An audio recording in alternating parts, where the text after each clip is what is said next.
quick intro here. This band, well over 10 billion streams, well over 10 billion YouTube views. The band's been nominated for 6 Grammys and won 1 for Best Pop Duo Performance.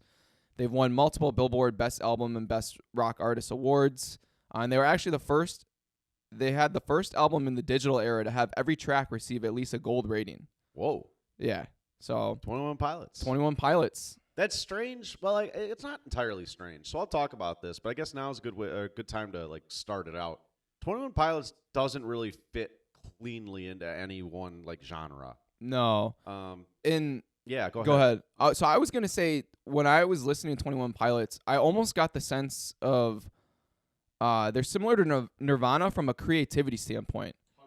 Where they essentially just, I mean, they make like their own genre of music. It doesn't fit cleanly into one. They take from multiple genres. They change up in songs, not only for how Tyler, like he'll go from singing a verse to then rapping, and then back to singing. But then like the change up in the song, like it'll go from like a slower, sad song, and then it'll have like some, like a club kind of vibe and like the change up, and it's something that you haven't really heard of before, and it's super creative. And when it works, it's amazing. And when it doesn't, it's a huge flop.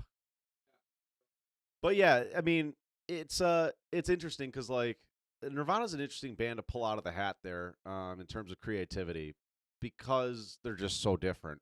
But I mean, you hit on a lot of the points I had there. I'll say that he does a great job of. They do a lot of piano music, but it doesn't sound like just like sad, soppy piano music. They do a great job mixing that in with like EDM beats, mixing that in with like vocals that don't quite fit the beat. And that's another thing. When Tyler Joseph and Josh Joseph are the duo here. Josh Dunn, my bad. And when Tyler he sings, he doesn't necessarily always sing to the beat. He kind of makes it his own, especially when he's rapping. His rapping is very offbeat. Like not at times, often like semi awkward. Like it just doesn't sound like rappers you might listen to. But when it hits and like kind of just leads right into that cool chorus, it's a fucking banger. Yeah. So we'll see how that goes through the albums here. And last thing here, from a creativity standpoint, I think this band is. They have the most creative like lyrics that we've done yet in terms of like the way Tyler crafts metaphors. He writes stories within songs, within albums. He gets introspective. He looks at the world as a whole. His songwriting is second to none. Yeah, and so I was going to say before we got started today, I think we're going to be leaning heavy on you here because one thing I will say is that while the music is nice, it's not overly complicated in most parts. And it's fairly, I don't want to say like homogenous throughout, but like from inside of each album, the music doesn't change a ton. So like Scaled and Icy, the music generally kind of sounds the same throughout. Yeah, it's more upbeat. Yeah. So each album kind of has like a sound to it. And sure. They don't stray too far. But yeah.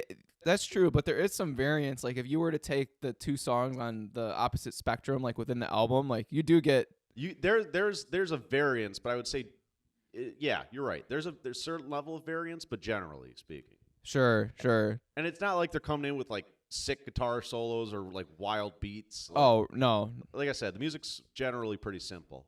So I'm gonna be leaning on you a little bit for context here. There's not certainly this is the band that has the least amount of guitar in their discography that we've done yet. Yeah, but they do cool things like add in ukulele or yeah. You know, adding in like again piano in weird spots. Doing weird things with keyboards. Like the ukulele tracks are like fire. They're low key fire. Yeah.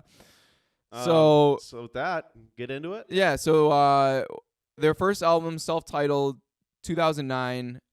Just real quick, these guys are both from Columbus, Ohio, and they both grew up going to Christian school, which will be, I think, is important for when we get into some of the songs. God bless them for finally getting out.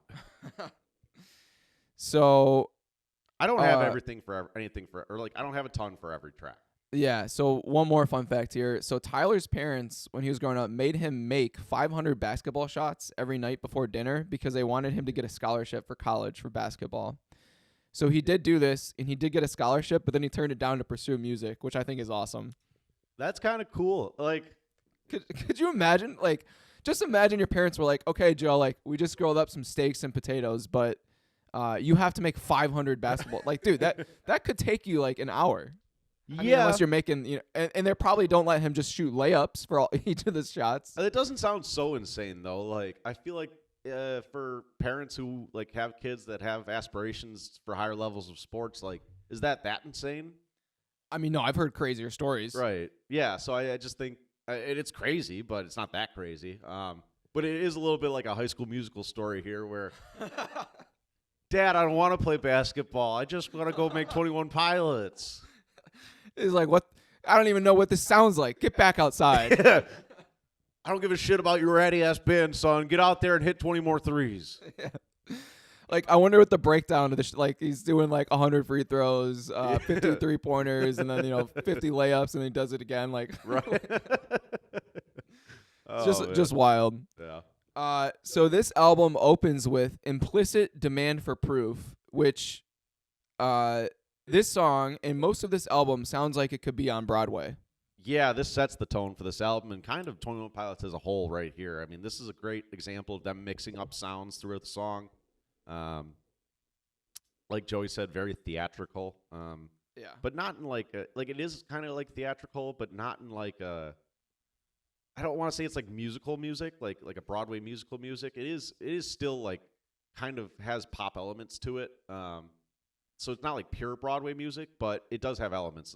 That's I guess what I'm going to say throughout is like, no, not a lot of songs fit cleanly. Like I said, they don't fit cleanly into any one category. They have elements of all sorts of different things throughout. This is one of those songs. And the reason it's like this is basically it's the way he's singing and like the way he's stretching his voice. Like it doesn't have to be like this, and it's not throughout pretty much their other albums aren't like this kind of like theater-y. But this one specifically, like most of the songs on here fit this kind of mold. Yeah, and I think that's another thing we'll talk about as we go is like Tyler really does, like, he makes the band. Like, for sure. The music is one thing, and like the way they mix the music is kind of cool sometimes, but like the way he goes on top of the music is what makes this band so cool. Yeah, for sure. So this song, this song specifically, it's got like the melodic piano that kind of evolves into like angsty like music. It evolves into like an angstier song like at the end. Yeah. The song itself is about religious doubt. I mean, the title, Implicit Demand for Proof, I mean, that's a giveaway right there. But lyrically, so I know you're not a liar, and I know you could sapphire this day. Go ahead and make me look away. Strike me down. I'm calling your lightning. Why won't you let us use your name? Rain down and destroy me. I mean, that's as pretty blunt as it gets for, essentially having doubts of religion and faith. That's a strong topic to open with. Yeah. Wow. That's not like, hey, we're 21 Pilots. How's everybody doing tonight? It's like, yeah, I don't know if God's real. Which, and that's why I brought up before this that they both were raised going to Catholic school. Because I think it is interesting that they grew up with that. And their first, I mean, this whole entire album and even parts of the second and third play on elements of doubt in your faith. Yeah.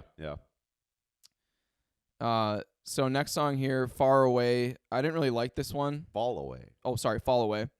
Yeah, I wasn't a big fan of this one. Again, it's about struggling with spirituality. Yeah, I didn't have any notes that differed from the first song here. Yeah. As the days melt away, as I stand in line, and I die as I wait on my crime, and I'll try to delay what you make of my life, but I don't want your way, I want mine.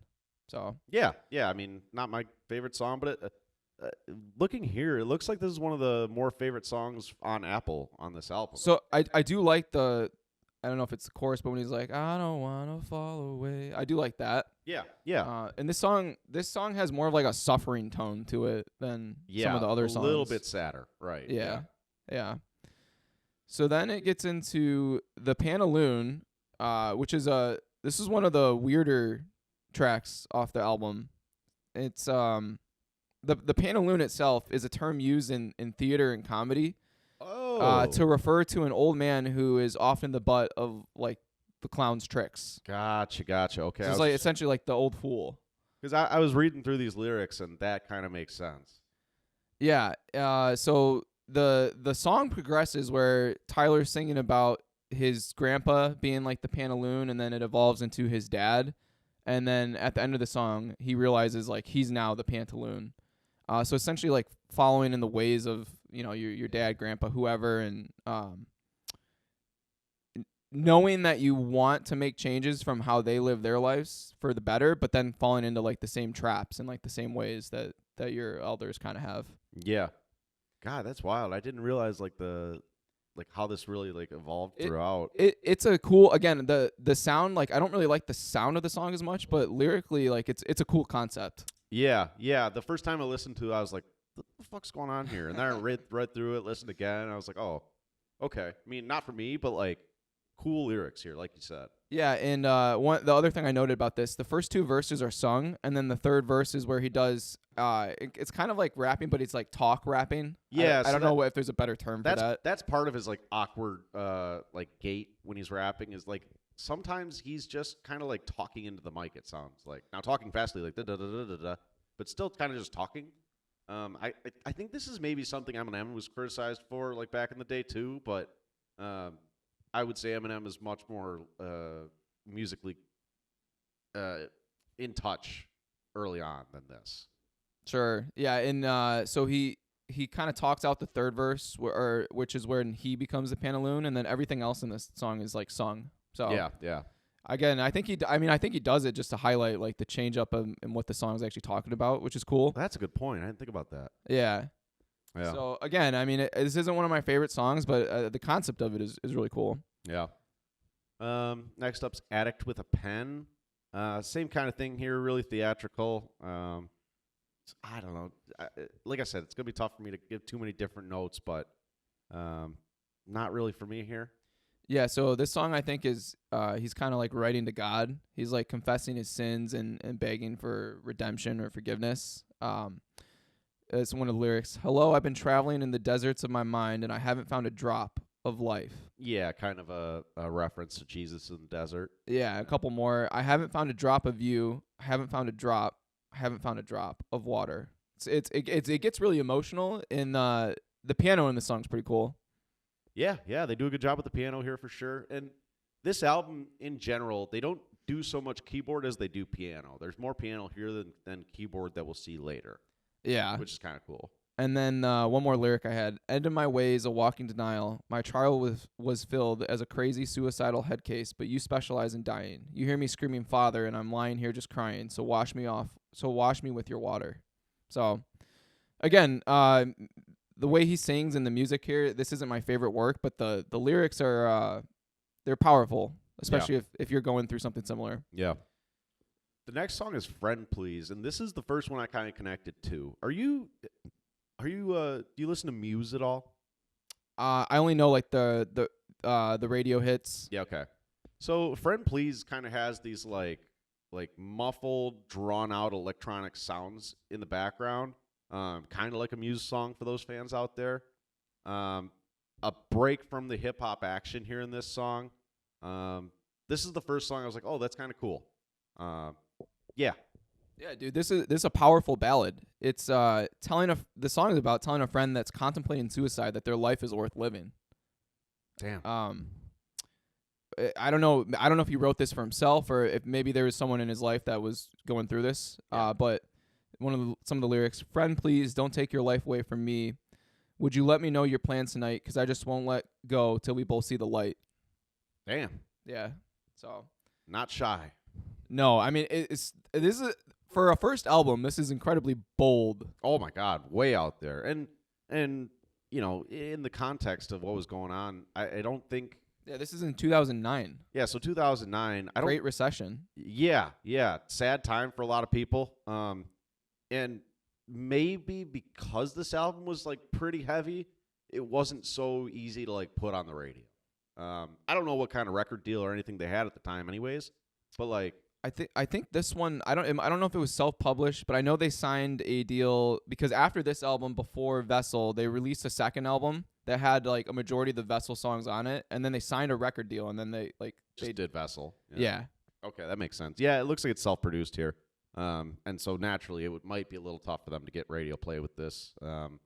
for those two reasons, for being self-produced and also being a bit tough on the ears. But what's crazy is like for Spotify at least, every single one of these songs had like 10 plus million streams. Yeah, and I think that's one of those things where it's like once they have their pop success after during Blurryface, I think their catalog starts to like pick up on residual. You know what would be cool? A cool Spotify feature is if like when you click on a song and it shows like it's been played 15 million times. If you could click on it and then it showed like a chart of like when like the plays from the song like over time. Oh yeah, almost like a stock market. Yeah, like if you could see like 30,000 people listened to this song until like the band blew up and then this song got a lot of play. I don't even know how they'd collect that data, but that's a cool idea. I like that. Yeah, well, I mean Spotify has the data. Yeah, I just don't know like. No, I guess Spotify could do it. I guess I I was consider maybe like it would be tough to do that radio wise. Yeah. Dude, there's so many things like with all the data Spotify has that they could do that would be sweet. Yeah, but they're just. I mean, there's not really any incentive for them to do it. I mean, they do like more of that. Like they did the Spotify Wrapped stuff, and true. That stuff's sweet. Like that's something that they just came up with that nobody ever really asked for. You know, I look forward to that. I will have to look forward to it one day when I join Spotify. Yeah, Apple Music just says fuck you. Basically, here's your artist. Hope you have fun. Yeah. So going back here, what are we on now? March to the Sea. That's it. Yeah. So this one's all right. The song is kind of about mankind's ability to like follow each other blindly. Yeah, I didn't really have much here either. Same kind of vibe for the rest of the album. Both the song title and the theme are inspired by. I had to look this up. Sherman's March to the Sea, a famed event occurring in the U.S. Civil War that resulted in William Sherman taking control of Savannah, Georgia. Yeah, Sherman's kind of famous for like burning down Atlanta. I didn't know that was a thing.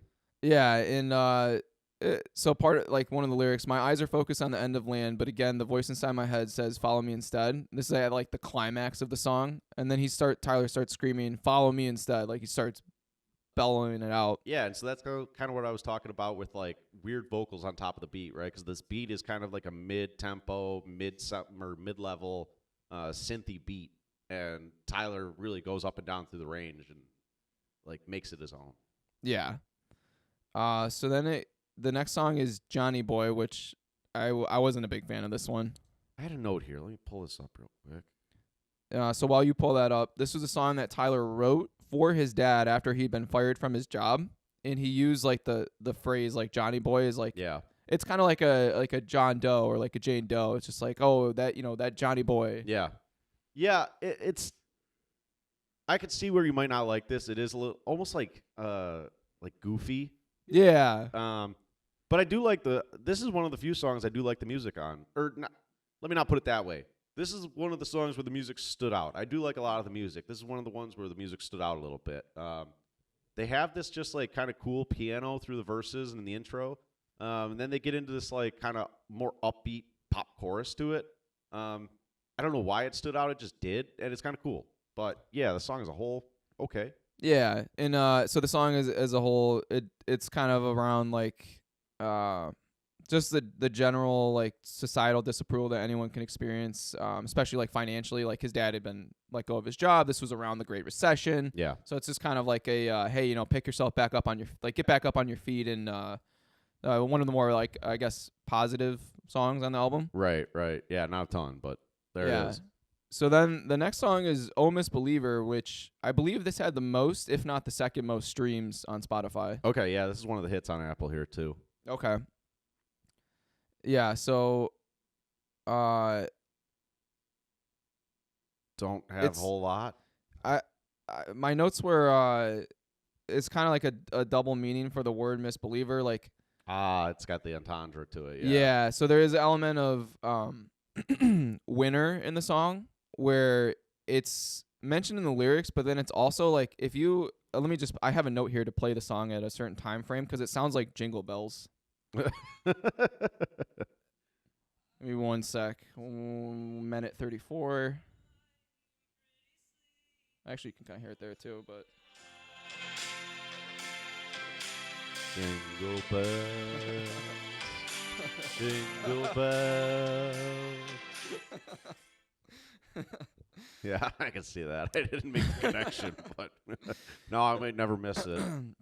Yeah, so my other note, or I guess the lyric here, "Oh, misbeliever, my pretty weeper, your twisted thoughts are like snow on the rooftops. Please take my hand. We're in a foreign land as we travel through this snow." So it's, and then the other part of the song is like it's used to, it's like representing like inner demons and insecurities of someone. So yeah, again, it's a cool concept. Yeah, trying to kind of like flesh out the inner demons with somebody else. Together we get colder as we grow older.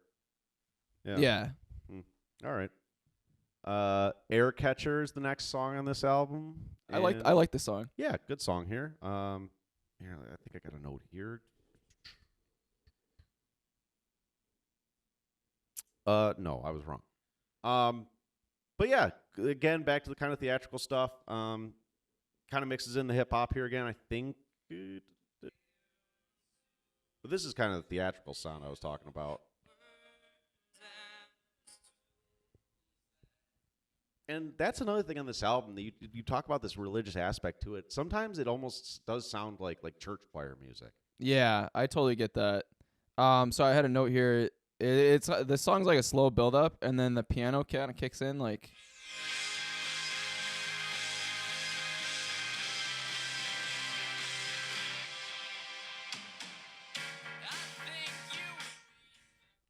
So yeah. cool change up. The song itself is about.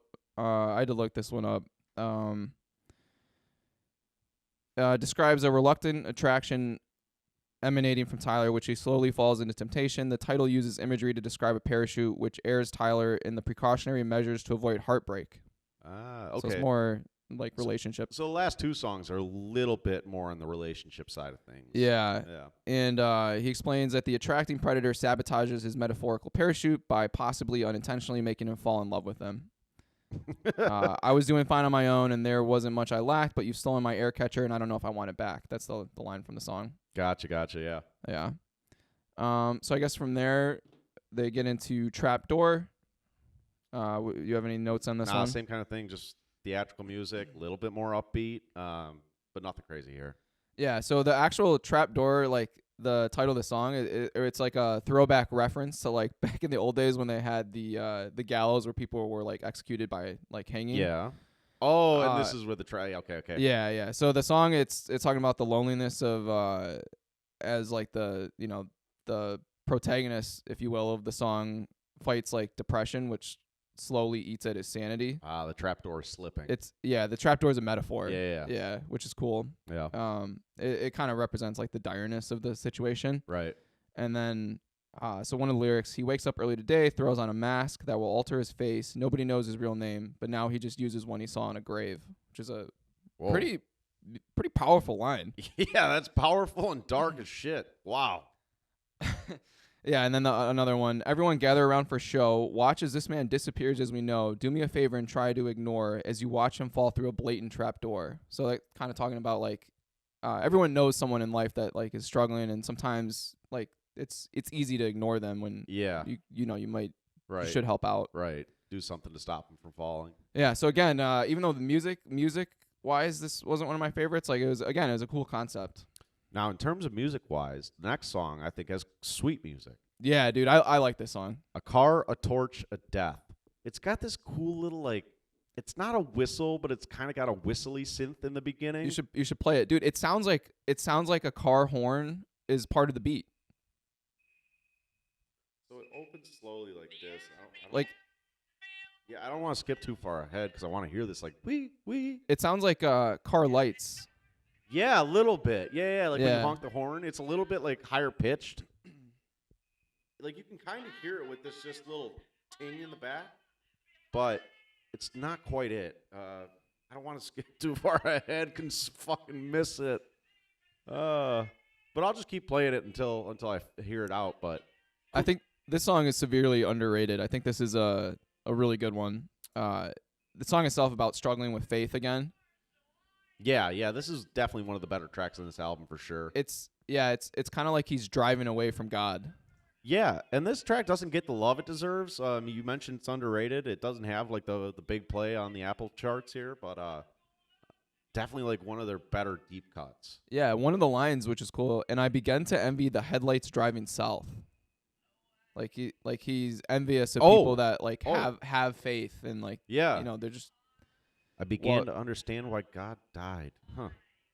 Yeah, so yep. When is this fucking beat gonna hit? We're a minute 20 into this song and it still hasn't hit. That's it right there. Fucking took.